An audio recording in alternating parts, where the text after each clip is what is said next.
Welcome to AR-15 Short Stories, a shout out for all who need rest.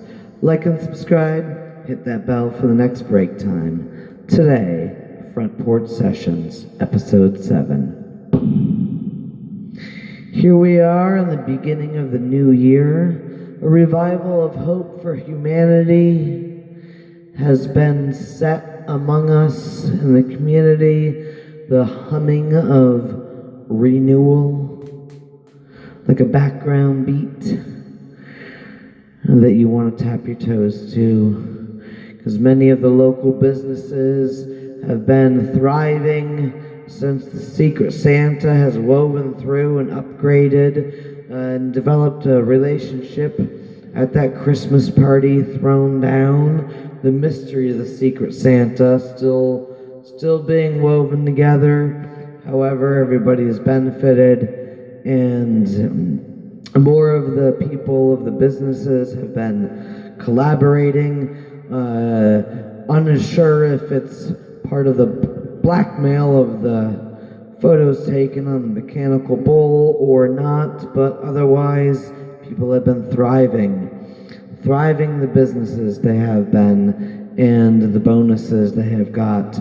The coffee place, they still have the little pirate ship outside. I say little because it's just a sailboat, but people can have coffee on a boat in a parking lot now, and that's an upgrade for a business and something that you don't see that often. Other things added. The mechanical bull left there at the music venue, and yeah, Darren's got the lowdown. This whole Secret Santa thing, they've got a blackboard, a whiteboard, whatever you want to call it. They got a thing. And the mysteries we've put together so far and connected from the Secret Santa over the holidays has been that whatever lady had been using the room over the taco place is probably responsible for it. She hasn't been seen since. But she did tell Hector they were going out of town, they'll be back whenever.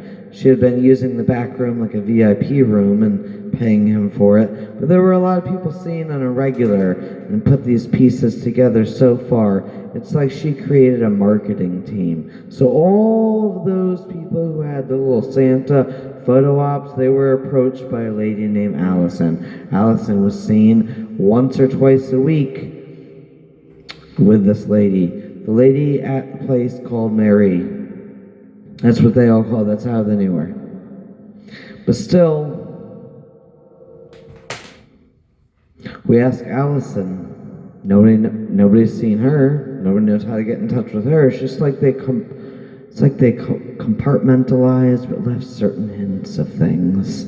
And still, there they are. Hector and Darren left with his food truck by these people. They knew them as just Mary, but they got broken into and left with a food truck, and the note said Bernie and Marge, so that's still a mystery. But either way, everybody's been benefiting, and these things left, like I said, have been a bonus to all the businesses. The relationships formed since then, the community woven together, and since the beginning of the year, I have yet seen Mr. Wayne either. He went on the bus trip, the little beach tour, and I haven't seen him since, but the beginning of the school year has brought Caleb back around in the math lab, the little van. It's calculus and trig this season. This kid's doing covert math lessons. Who says the youth isn't good? They are hiding, not needing to be seen. Not all of them do. But some people, they still enjoy entertainment.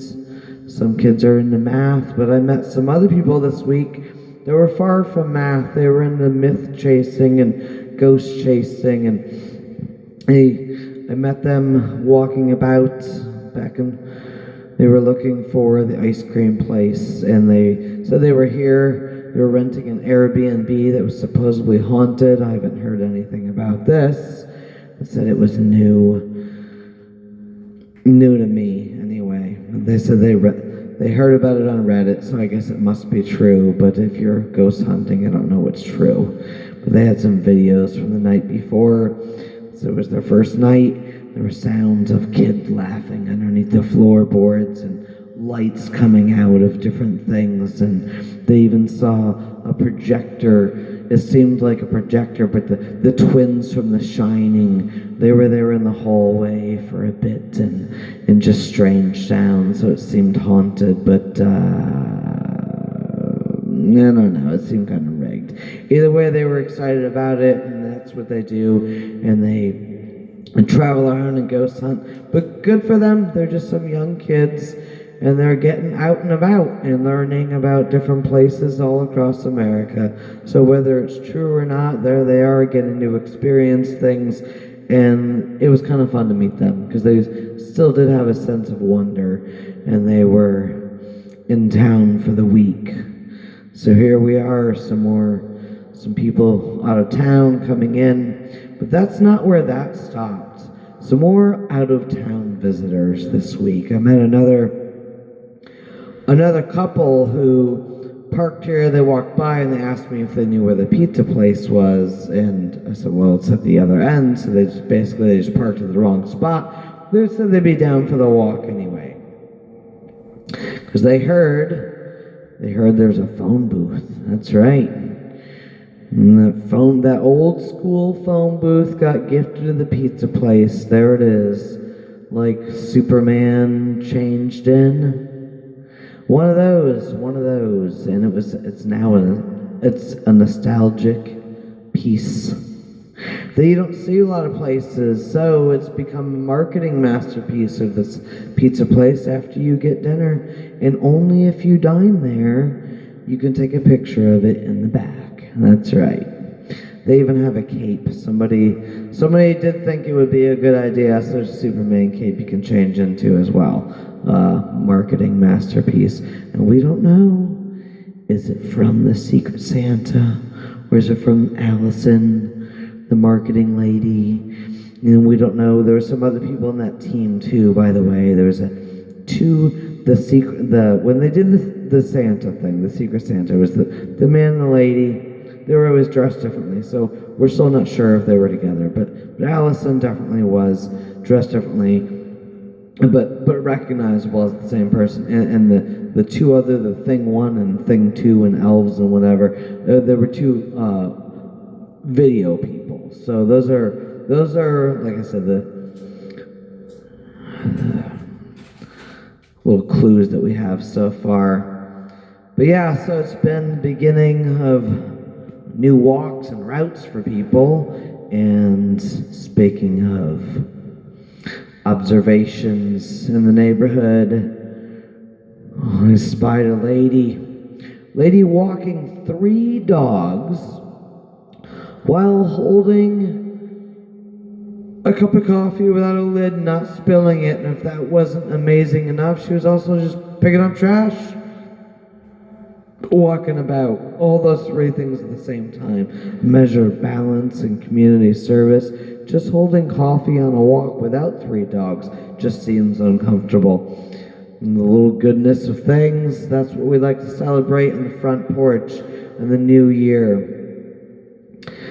Just time to remember that goodness is all around us. Unplug from the narrative of hate and practice celebrating. We get all year, my friends, and all the rest of our lives. What we practice becomes the regular. So this year we will practice the space of just love and welcoming. See what shows up. The good, the mystery. It's all right there ready. Like and subscribe. We're going to have a place where we celebrate. That's right. Flood the algorithm with a place of just love.